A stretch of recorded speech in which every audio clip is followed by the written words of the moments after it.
Back there in Vinton, Michigan, a family sat and watched the news, worrying, not knowing if their loved one was okay. Back here at Sandy Hook, Lisa Marlin, she found herself in the midst of a massacre.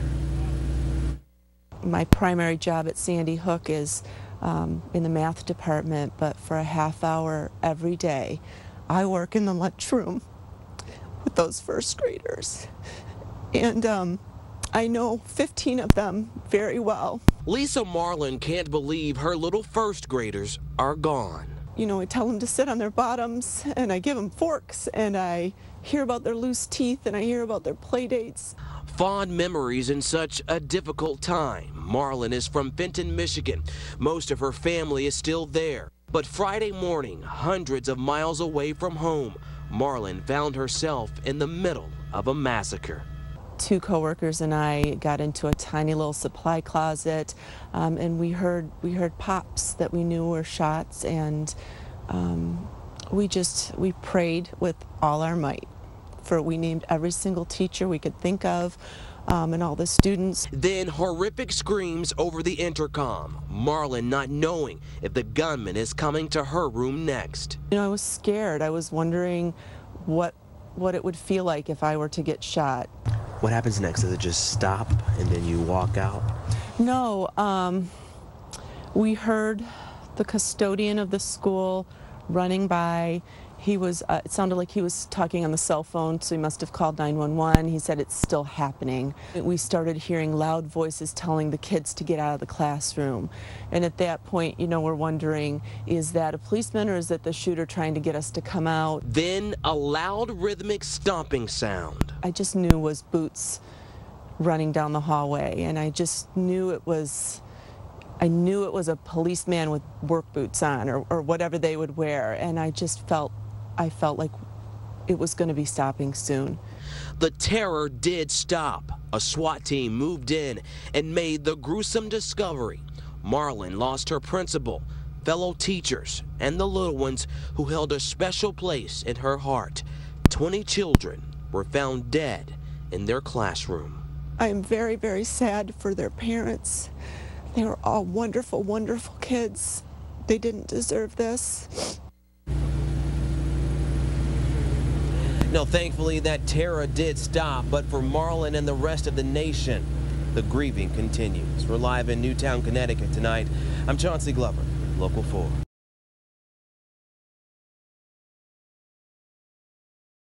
It's really hard trying to make sense of the senseless, but night after night, folks here in town, they come here to the memorial shrines. You see there, they're growing. You see the one here and the one across the bridge there. Now, the nation grieves with Newtown, but no one could ever prepare for this. My chest and my heart are just breaking. Heartache, anguish, and tears as the people of Newtown search for solace. I'm not dealing with it at all well. I just can't stop thinking about what those children went through. 3 generations grieve together. Barbara Wells hugs her daughter tight, weeping over the little ones lost. My older kids know that there was a very bad man that hurt a lot of people. When all this calms down and the flowers come up in the spring and their little children aren't there with them, it's just going to be so awful. Memorial shrines shine bright across the city. People knelt to pray. Together they cried, remembering the town's 26 angels. The teachers did a good job there. They're all good. They protected the kids and everything. They did what was right. The hard truth is the road ahead will be tough. More funerals are planned this week. Downtown is normally magical this time of year. Decorations and twinkling holiday lights for a joyful season now turn mundane and mournful. President Obama said it best that evil came here, but evil's gone now. Well, thank you very much. And this will be a wonderful little town forever, but no one will ever be the same.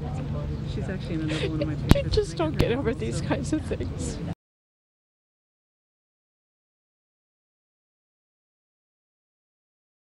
pray for our victims, town and country. But as you can imagine, folks here have been through a lot. They're still in a lot of pain, relying on each other for strength. Newtown, Connecticut is small, yet very mountainous. The people here walk into town.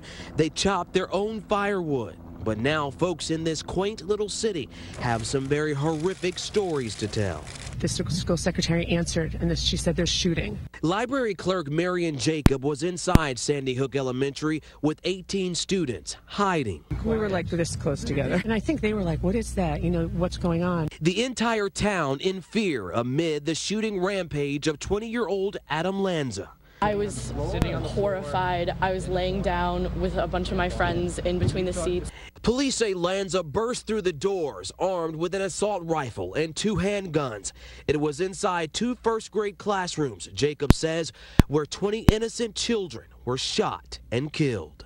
Jacob says Lanza continued his wrath in the hallway and in another office where 6 adults were killed, including the school's principal, who was gunned down after lunging at the gunman, trying to tackle him to the ground. She meant a lot. She was a really amazing woman and a great leader. It was a huge loss.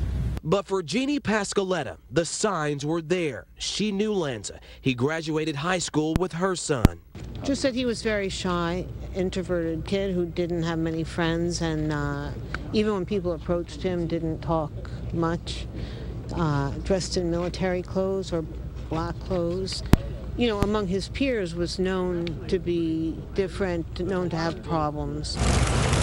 But no explanation as to why will help the grief-stricken families, a community now stretching their arms out in love with flowers and candles, balloons, banners, and messages of hope and unity. Lives were lost, and children's lives being lost is something that, we all, feel. The heartache is universal throughout the world.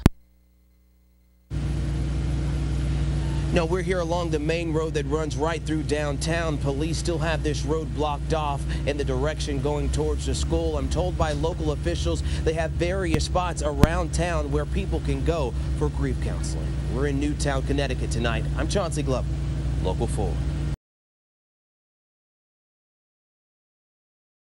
It has been very traumatic, and we need your prayers, we need your support as we heal.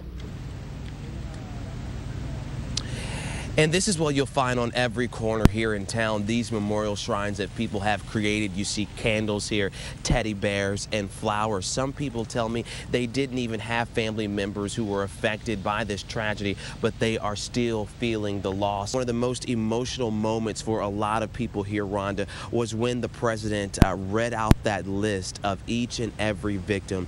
I tell you, there was not a dry eye in the room. Such an emotional time. Well, here tonight, Steve, I think this banner puts it best, saying together we are strong. That's the spirit here in Newtown, but folks here, they have a long road ahead. 26 stockings hang, 26 Christmas trees sway in the wind, 26 candles burn for the 26 angels lost in the Sandy Hook massacre. It's very hard to comprehend, to be honest with you. I think it's hit me tonight more than seeing everything, but it's really devastation. Today was an extremely hard day as parents began to say goodbye forever to their children. Faces filled with anguish and despair. Tears streamed on this, the first of more than 20 terrible walks. When all this calms down and the flowers come up in the spring and their little children aren't there with them, it's just going to be so awful. The funeral for little Jack Pinto brought hundreds here to grieve. The tiny Giants fan was only 6 years old. My chest and my heart are just breaking. In the meantime, police are digging deeper into the gunman and the computer he used, hoping to uncover a motive. Authorities now say there are 2 shooting survivors, both adults, both in good condition, cooperating with investigators as they prepare to interview them and their surviving children. A very, very tender issue, and I can tell you that any interviews with any children will be done with professionals, with parents, and with investigator. Back in town, these burning flames and bears bring unbearable emotions. The faces of the fallen are a grim reminder of a town now forever changed. And this will be a wonderful little town forever, but no one will ever be the same.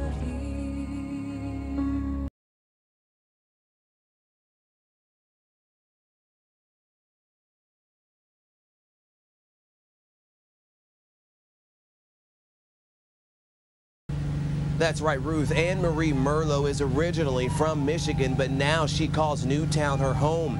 And when tragedy struck her town, she says she knew she had to do something. So she came here and created this memorial.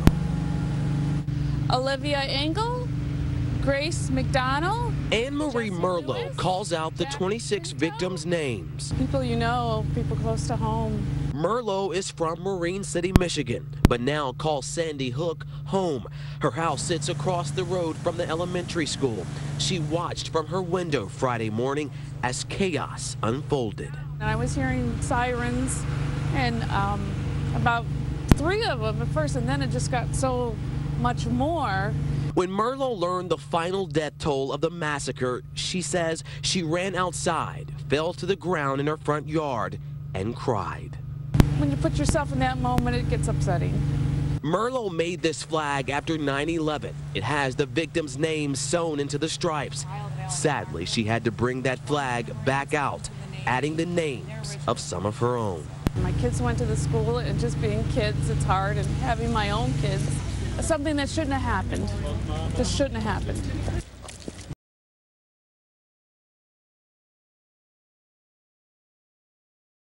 For the people who live here, as police release more and more chilling details about the massacre, it seems like that sadness and that grief turns into frustration and anger. But let me show you here tonight, even still in the rain, you see dozens of people gathered there at that memorial shrine to pay tribute to those lost in this tragedy.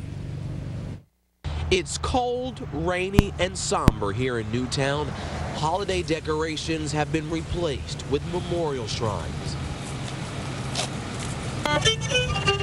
Mr. Johns played soft music on the sidewalk as people came from near and far to deliver sentiments of hope.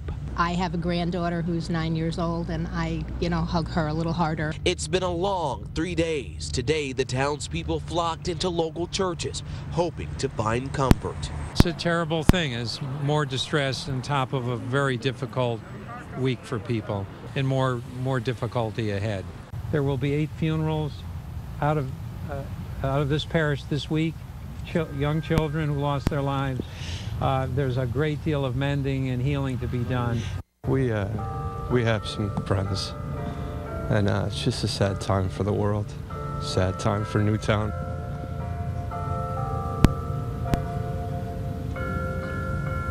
And if you have faith, you know how I feel. At St. Rose, they were sorry to report the church's annual Christmas play has been canceled. The angel, Anna, has gone to heaven. And at this small church in the heart of town, Lord, we need you. Pastor Tim Kuhn and his congregation prayed for peace. And God knows how, or allows things to get our attention, to point us back toward our greatest need, which is Jesus Christ. A teacher clinging to her supporters, not a dry eye in the church as 9-year-old C.J. Deemer lit a candle in memory of his fallen classmates, teachers, and principal. His dad told me C.J. hid under a desk while the gunman went on a rampage in the classroom across the hall. I have done nothing but pray the last several days, more than usual, thanking the Lord that my child is safe. And it is only by the grace of God that he is safe. Now, 26 angels staked on a hill look over the town as people turn to their faith, hoping for healing. A lot of prayers, a lot of good memories, and each other.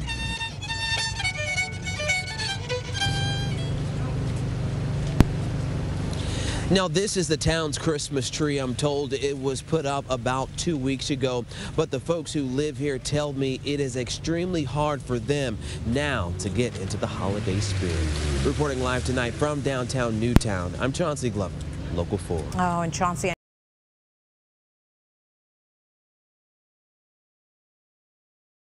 You know, as a reporter, we try to bring you the story, but the human side of me is just sick with sadness for the people and what they are going through. This town has been torn apart, and they're trying to, they're searching for some type of solace as they are coping with this grief. We are here just in the heart of downtown, and this is what you'll find all morning long. People stopping by this memorial shrine to pray for their community, to remember those victims lost in this tragedy. And there's been people from all over the country who have brought candles, flowers. You see teddy bears there. But you know, one thing I've learned here in the past 3 days that I've been here, the folks of Newtown, they have a very, very strong faith.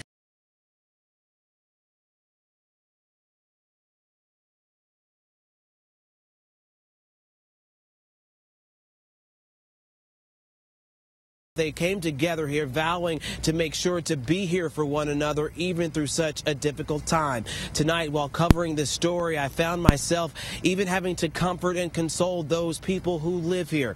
And while the investigation is unfolding, the grieving is just beginning. That it's bad that it's happening in their school. It's a story no child should ever have to tell. Teachers at Sandy Hook Elementary School protected students from the gunman, but couldn't shield them from the loud sound of gunfire and horrific screaming over the PA system. Neighboring schools also took cover. I was thinking, like, is this like a practice drill or something? The principal wouldn't tell us anything at all. 20 children killed inside their own classroom. The heartbreaking facts of this massacre has this small Connecticut town shaken.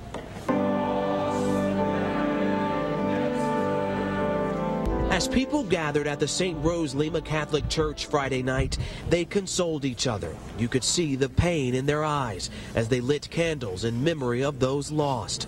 The tragedy hard to understand and almost impossible to believe. I don't know that words could express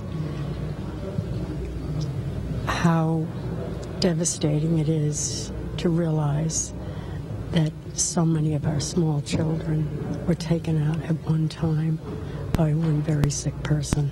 Father Robert Wyatt led tonight's somber mass. It was personal for him.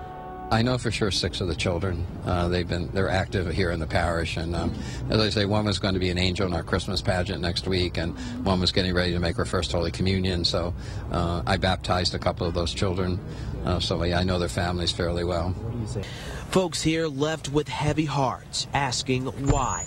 Many of them saying they could only cry and pray. All I can say is that we're here for you. You know, it's just, I don't think there's any words that really do justice to anything. You know, I just being present to them.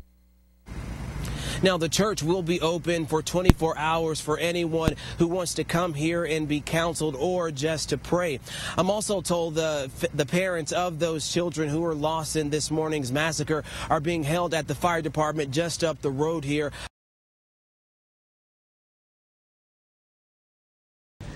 Good afternoon, Guy. People here in Newtown telling me right now there is no such thing as going back to normal. The grieving continues today as people try to cope with this tragedy and all of this loss. Many of them telling me, as you can imagine, it's hard for them to go about their daily lives. All of the city's activities and events have been canceled today. The townspeople aren't doing much, many of them coming here to memorial shrines like this one. Some standing here praying, others standing here in tears, crying, wondering why this had to happen. For some people here in Newtown, the very sad reality is settling in. This was not God's plan, and it wasn't. So for people not to try to blame God for this, it was a person who made a choice. And unfortunately, it was a terrible choice. But for others, it's like a nightmare. They're hoping to wake up and the town be back the same, quaint and quiet, without all of the new faces, news trucks, and memorial shrines.